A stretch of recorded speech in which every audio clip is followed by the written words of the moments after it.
Hi friends, welcome to my channel. ఇక భానుమతి హాల్లో సోఫాలో కూర్చొని బుక్ మీద ఏదో రాసుకుంటూ ఉంటుంది. అక్కడే పక్కన అవంతిక వాళ్ళ ఆయన, ఇక డైనింగ్ టేబుల్ దగ్గర అర్జున్ ప్రసాద్, సుభద్ర వీళ్ళందరూ కూడా హాల్లోనే ఉంటారు. ఇక అప్పుడే అటుగా వస్తున్న గౌతమ్ అయితే, ఏంటే బామ్మ పెద్ద కవయిత్రిలాగా ఏంటో రాసేస్తున్నావు, ఏంటి విషయం అని అయితే గౌతమ్ అడుగుతూ ఉంటాడు.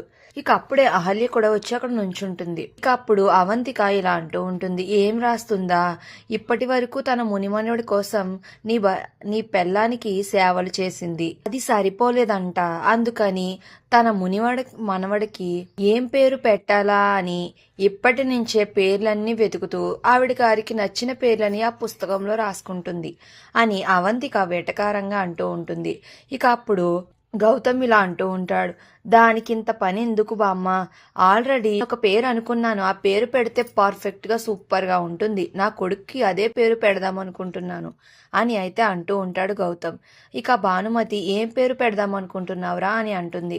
నేను ఇంద్రాని పేరు పెడదాం అనుకుంటున్నాను అని గౌతమ్ అంటాడు. అంతే, ఆ మాట వినగానే నోరు ముయ్, ఏ పేరు అయితే ఈ ఇంట్లో ఉండకూడదు, ఈ ఇంట్లో వినపడకూడదు అని అనుకున్నాను, అలాంటి అనామకుడి పేరు నా మనవడికి, నా ఇంటి రక్తానికి పెడతావా, అస్సలు ఊరుకోను అని అయితే భానుమతి గట్టిగా అరుస్తూ ఉంటుంది.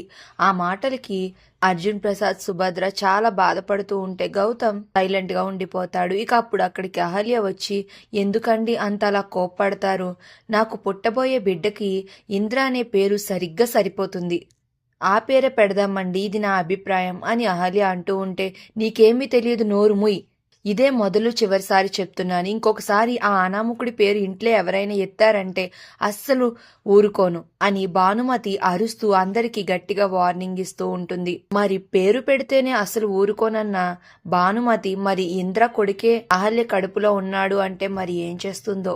మరి నెక్స్ట్ ఏం జరుగుతుందో తెలియాలి అంటే ఇప్పుడే మన ఛానల్ సబ్స్క్రైబ్ చేసుకోండి. Thank you for watching.